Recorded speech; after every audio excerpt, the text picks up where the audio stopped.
Shabbat Shalom. Enfin, j'ose espérer que vous n'allez pas regarder ça pendant Shabbat. En tout cas, moi je vous souhaite Shabbat Shalom. Alors, vous savez que Shabbat, quand on raconte la paracha, c'est bien de raconter donc la paracha, on va à table manger, on va chanter, on va passer un bon moment, c'est des moments où on peut discuter de manière détendue avec les enfants, pas de l'école, pas de ce qui s'est passé pendant la semaine, ça n'a aucun intérêt. Ça, il faut le faire en semaine, tranquillement, à des moments choisis. On va poser des questions aux enfants sur la paracha, distribuer des bonbons. Si les enfants sont plus grands, on va privilégier les chansons, on va privilégier des discussions autour de thèmes généraux, des thèmes de judaïsme. Et puis, parfois, il arrive Shabbat que l'on dise, que l'on rapporte des propos qui sont parfois très élevés. Au sens où, si vous voulez, on cite des midrashim, c'est-à-dire des enseignements de nos sages qui appartiennent à la troisième strate de profondeur du texte de la Torah. Moi, je n'aime pas parler d'interprétation quand on parle du texte de la Torah, parce que l'interprétation, ça laisse un peu la porte ouverte au fantasme de la libre interprétation. Alors, ça ne veut pas dire grand-chose. Il y a 4 strates de profondeur des textes de la Torah. Il y a le pshat. Pshat, on traduit ça par le sens littéral, c'est faux. Pshat, ça veut dire l'hyperchet, c'est quelque chose qui s'étend. C'est-à-dire qu'il y a un sens qui s'est étendu jusqu'à nous. Hachem a donné à la mitzvah ou au passouk ou au mot de la Torah un sens qui s'étend jusqu'à nous. Puis il y a le remez, l'allusion. Il y a un mot qui fait allusion à un certain nombre d'autres idées, d'autres concepts, qui va nous renvoyer à d'autres textes de la Torah. Et puis il y a le midrash. Le midrash, c'est le sens caché. Qu'est-ce qui se passe? Qu'est-ce qui se passe derrière chaque mot? Il y a un monde derrière chaque mot.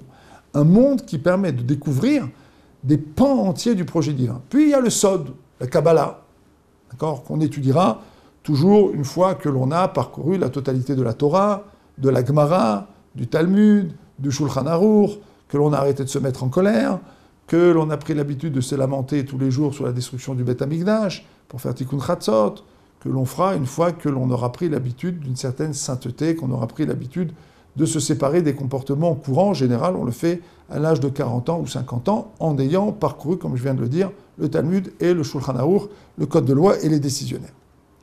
En tout cas, pour ce qui est du Midrash, et ça c'est intéressant, par contre, celui-là, il est accessible à chacun d'entre nous, mais encore faut-il savoir l'expliquer. J'ai ici un très bel exemple qui justifie tout à fait que l'on puisse s'y intéresser pendant Shabbat, mais cet exemple type de genre de choses, de genre de Midrashim, qu'il faut prendre son temps de regarder dans les livres. Shabbat, il ne faut pas avoir peur de temps en temps, on stoppe un petit peu le repas pour quelques minutes, et puis on dit, tenez, je vais vous lire un Midrash.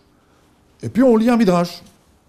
Alors on n'est pas obligé de faire taire tout le monde, on n'est pas obligé de se comporter comme un dictateur à table. Non, regardez, j'ai un Midrash intéressant, dites-moi ce que vous en pensez. Il est écrit que le monde doit durer 6000 ans depuis la création de l'homme jusqu'au moment du Mashiach, jusqu'au moment donc du Messie.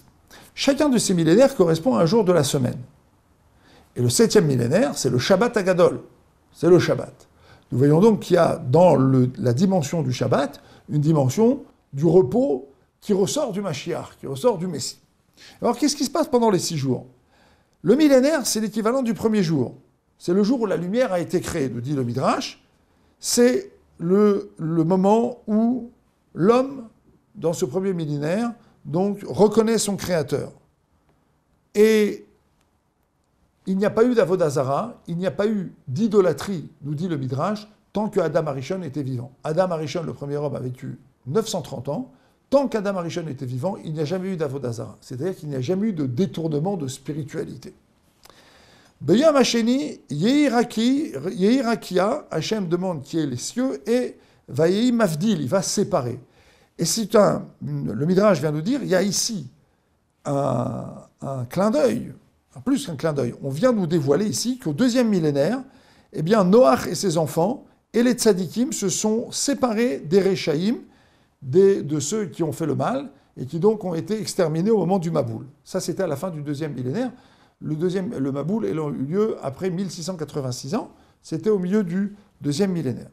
Ensuite, après, Vaï Ashlishi, il y a eu le 3e jour. Alors là, la terre est apparue, les herbes sont apparues, il y a eu des fruits, c'est le 3e millénaire, et donc c'est le moment où le monde commence à produire des fruits. Pourquoi? Parce que Avraham Avinu est apparu. Avraham est apparu. Et là, on a commencé à invoquer le nom d'Hachem. Alors c'était ambigu, parce que cette invocation du nom d'Hachem, elle était ambiguë. Si vous regardez Rashi à la fin du chapitre 4, verset 26, vous verrez que ce Echel likro beshem Hachem, Echel, le mot Echel dans la Torah, fait référence à Choulin. Choulin, c'est-à-dire qu'on a utilisé le nom de Dieu pour donner le nom de Dieu à des arbres, à des hommes, soi-disant pour honorer le nom de Dieu, mais très vite, on a voulu traiter ces hommes, ces arbres ou ces objets auxquels on donnait des noms divins comme étant des divinités. On a très rapidement oublié la source divine de ces êtres-là. Mais en tout cas, c'est un moment où Avraham Avinu est apparu. Et là, à ce moment-là, le tzaddik est apparu. Et lui, il a réussi à ramener beaucoup de monde vers Hachem. Il a réussi à ce moment-là, il a ramené beaucoup de monde. À Haran, là-bas, à Haran, dans la ville de Haran, en Mésopotamie, il a fait énormément de gens qui sont rentrés, Tachat Kanfei Ashkina, sous les ailes donc de la présence divine. D'accord? Il a construit sa maison, et là, il a fait de nombreuses mitzvot qui ont été les fruits du monde. Quatrième jour, qui est le 4e millénaire, les Méorot sont apparus. Alors, c'est qui les Méorot? C'est les astres, d'accord? Les grands, les petits, etc. Qu'est-ce que c'est ça? Ça fait référence à la construction du premier temple, d'accord? Et jusqu'à la destruction, donc, du deuxième temple. Et là, pendant cette période-là, eh bien, les Bnei Israël avaient une lumière. Ils avaient les moyens de se référer, ils avaient une référence. Ce qu'on fait avec les lumières de Hanouka, on allume une Hanoukia, qui est en rapport avec ce qui se passait au Beth Amikdash. Il y avait une référence. C'est ça que ça signifie quand on parle de lumière. Au passage, ça souligne un petit peu la fonction des lumières de Hanouka, qui étaient les lumières de la Menorah, qui étaient les lumières présentes dans le Beth Amikdash, qui était un lieu de lumière. Lumière, chez nous, ça ne veut pas forcément dire quelque chose qui est clair. Lumière, ça veut dire une référence. C'est une lumière dont on ne va pas se servir, ce n'est pas un objet. C'est une référence. C'est ce qui s'est passé pendant le 4e millénaire. 5e jour, qui fait référence au 5e millénaire, on parle là-bas d'animaux vivants, d'oiseaux, de poissons, etc. Qu'est-ce qui se passe là-bas? Après la destruction donc du temple, eh bien, les nations du monde vont mettre la main sur le monde. Et là, l'homme va se transformer en poisson des mers, en quelque sorte. D'accord? Keremes lo moshelbo, kulo, voilà, bechorma, yasu. À ce moment-là, qu'est-ce qui se passe? C'est comme si, un peu en quelque sorte, l'eau était un peu la représentation du point de vue négatif de ce qui se passe dans l'humanité. Personne ne règne sur l'eau. D'accord? Entre guillemets, à part Hachem, l'homme ne règne pas sur l'eau. C'est un espèce de flot ininterrompu, les poissons ils font ce qu'ils veulent, il se passe toutes sortes de choses là-bas. Personne ne peut réellement régner sur ça. Les nations du monde mettent la main, c'est le côté négatif de l'eau, mettent la main donc sur le monde. Mais Yom HaShishi, c'est le 6e millénaire, c'est celui dans lequel on se trouve aujourd'hui. Qu'est-ce qui se passe? Là, l'homme apparaît. B'Tselem Elohim. C'est quoi? C'est le moment où Hachem recommence à régner sur le monde. Alors comment il commence à régner? Tout simplement parce qu'Am Israël fait Teshuvah, parce qu'Am Israël revient sur sa terre, parce qu'Am Israël étudie la Torah, parce qu'Am Israël se comporte comme Yosef, il tourne le dos aux séductions égyptiennes, aux séductions des Saves, aux séductions du monde qui l'entoure, et il se tourne vers ses textes, vers ses sources, il se tourne vers le divin. Et le 7e millénaire, c'est le Shabbat Hagadol. Alors voilà, nous avons cité ici un midrash. Ce midrash est très intéressant parce que c'est un midrash, par exemple, qui peut parfaitement illustrer la grandeur du Shabbat. Nous, on a l'habitude de considérer les mitzvot du point de vue de notre quotidien. Mais il faut savoir que les mitzvot, elles ont aussi des fonctions qui dépassent très largement notre quotidien. C'est comme ça qu'il faut les regarder. Qu'est-ce que c'est le Shabbat? Le Shabbat, on en parle en disant « Mais en olam haba ». Une forme de olam haba. C'est une forme de monde futur. Mais on est dans ce monde-là. Voilà, il y a des bouteilles, il y a des lumières, il y a un verre, on fait qui douche, on mange, on boit. On est dans ce monde-ci, on est dans ce monde-là, on est là.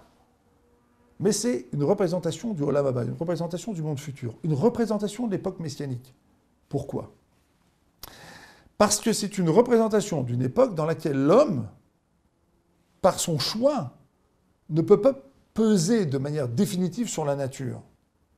Hachem est présent, massivement présent. Il est là. À partir du moment où Hachem est là, il occupe massivement le monde, sa sainteté, sa présence sont là, elles sont présentes. Le choix que l'homme peut faire devient un choix qui a une autre portée que si Hachem, en quelque sorte, était voilé. Alors en fait, le Shabbat, c'est quoi? C'est une forme de dévoilement. L'homme, en quelque sorte, dévoile la présence divine. Il laisse Hachem prendre les commandes. Il laisse Hachem prendre les commandes de son existence. Et donc, qu'est-ce qui se passe? Hachem prend effectivement les commandes. Il les prend tout le temps. Mais là, en quelque sorte, l'homme est associé à cela. Et là, effectivement, l'homme rentre dans une dimension où il perçoit les choses d'une manière complètement différente, de manière beaucoup plus élevée. Il y a une espèce de verticalité, c'est immense. Il perçoit la présence divine. C'est ça le Shabbat. Ce Midrash, il vient d'une chose suivante. Et l'homme, à partir du moment où il va être créé, jusqu'au moment du Mashiach, il va traverser toutes sortes de périodes. Dans toutes ces périodes, il y aura toujours des points de repère. Il y aura Adam Arishon, le premier homme, il y aura Avraham Avinu, il y aura, au 3e millénaire, donc il y aura Noach qui ne va pas être détruit au moment de l'arche de Noé, il y aura Avraham Avinu, il y aura le Beth Amikdash, et puis à un moment donné, il y aura en quelque sorte un balagan, une disparition du sens. Un peu comme si tout devenait fou. Et qu'est-ce qui va se passer après? Hachem va ressurgir là où on ne l'attend plus, là où on ne le voit plus. Mais en fait, qu'est-ce que cela vient nous enseigner?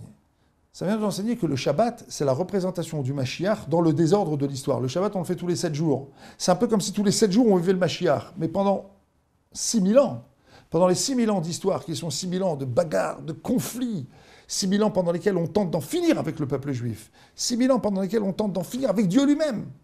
Le juif, il est toujours là, installé, en bout de table, avec ses nérotes, avec son kidouche, avec sa force spirituelle, et il se différencie de tout ce qui se passe autour de lui. Il prend ses distances. Et d'ailleurs, nos sages utilisaient beaucoup, nos sages du 19e siècle, au moment où il y avait une période d'assimilation terrible en Allemagne, nos sages avaient toujours l'habitude d'utiliser le Shabbat comme référence. Ils disaient, si le juif ne fait pas le kidouche, le goy, le non-juif, il fera Havdalah. Si le juif ne fait pas kidouche, c'est-à-dire il ne sanctifie pas ce jour du Shabbat, il ne sanctifie pas son existence, il ne sépare pas son existence par le fait qu'il utilise cette sagesse séparée qui s'appelle la Torah, eh bien, le non-juif, lui, finira par faire Havdalah. C'est-à-dire qu'il finira par différencier le juif et le ramener à lui-même. Quand vous regardez, par exemple, les lois de Nuremberg, vous êtes étonné. Au départ, lorsque les nazis ont pris le pouvoir en Allemagne, qu'est-ce qu'ils ont dit? Ils ont dit d'abord, première loi, on interdit aux juifs de se marier avec des Allemandes. Deuxième loi, on interdit aux juifs, on interdit aux Allemands d'acheter le samedi dans les commerces des juifs. Les commerces des juifs n'avaient pas été fermés.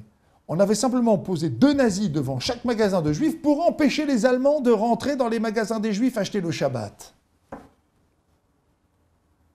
Puis ensuite sont venues les lois avec l'étoile jaune. Vous ne voulez pas être juif? On allait chercher des gens qui étaient protestants ou chrétiens depuis 4 générations. On leur dit, vous êtes juifs, d'après les lois de Nuremberg. Parce que ces gens étaient juifs d'après la loi juive. Et nos Chachamim l'avaient dit bien avant cette période-là. Ils avaient dit, si le juif ne fait pas kidouche, le monde finira par faire Havdalah. Parce que finalement, le Shabbat, c'est la capacité pour le juif de traverser les désordres de l'histoire en compagnie des valeurs véhiculées par tous les tzadikim de l'histoire. Noach, Avraham, le Beth Amikdash, Moshe Rabbeinu, les prophètes, les sages d'Israël, les sages de la Gemara, les sages du Talmud, les sages du Midrash, les Chachamim, tous les rabbanim de chaque époque, tous les grands dirigeants de la Torah de chaque époque. C'est ça le Shabbat. C'est finalement introduire la dimension de tous ces gens-là dans sa vie. Et c'est la raison pour laquelle, par exemple, le Shabbat, il sera totalement interdit de parler business. On ne parlera pas de business le Shabbat. Karata et Shabbatonek. Daber Davar, c'est écrit dans le prophète Isaïe. Ne parle pas de business Shabbat. Ne parle pas d'argent Shabbat. Shabbat, on ne peut même pas dire demain je prends l'avion. Après-demain je prends l'avion. Shabbat, on oublie tout ça. Pourquoi? Parce qu'on est dans la dimension qui permet précisément d'affronter tout ça. Alors c'est pas la peine de l'amener le Shabbat. Parce que c'est en fait le contraire qu'on doit faire. C'est exporter le Shabbat là-bas. C'est précisément au nom du Shabbat qu'on va faire qu'on va avoir la bracha. Et il y a un rabbin qui s'appelait le Sfordo, qui vivait au XVe siècle, mais nous on va dire Sfordo, qui disait la chose suivante. Il disait, on dit pour Shabbat, Shamor vezachor. Shamor, garde le Shabbat, ça veut dire préserve-toi de transgresser les interdits du Shabbat. Zachor, souviens-toi du Shabbat. Sanctifie le Shabbat, différencie-le. Bet Shabbat et Bet Hillel ont une discussion pour savoir à partir de quand on doit faire attention aux produits qu'on achète pendant la semaine. Bet Hillel disait chaque chose qu'il achetait, il disait bon ça je le réserve à la sainteté du Shabbat. Et toute cette sainteté du Shabbat, toute cette force du Shabbat, eh bien, c'est une force qui va nous permettre d'arriver, toute cette force qu'on va investir dans le Shabbat, c'est ça qui va nous permettre maintenant d'exporter la force du Shabbat à l'extérieur. C'est ça le but du Shabbat. C'est que les valeurs du Shabbat, elles nous accompagnent toute la semaine. que la sainteté du Shabbat nous accompagne toute la semaine. D'ailleurs, nous le disons dans la prière, à Arvit, le soir, il y a un petit texte qui est marqué dans certains sidurim, dans certains livres, qui disait « Areni mechin et tatzmi le kabet kedushat ha-Shabbat » Shenemar v'yitka'eshem v'item kedoshim. Je me prépare à recevoir la sainteté du Shabbat pendant la semaine. C'est-à-dire à transporter avec moi ceux qui douchent. Ceux qui douchent. Qu'est-ce que je vais transporter avec moi? Les valeurs du Shabbat. C'est quoi les valeurs du Shabbat? C'est les valeurs du Shulchan Aruch. Je vais transporter avec moi le Shulchan Aruch pendant la semaine. Voilà ce que je vais faire. Alors je souhaite Shabbat Shalom et Bezrat Hashem à la semaine prochaine pour un autre rendez-vous.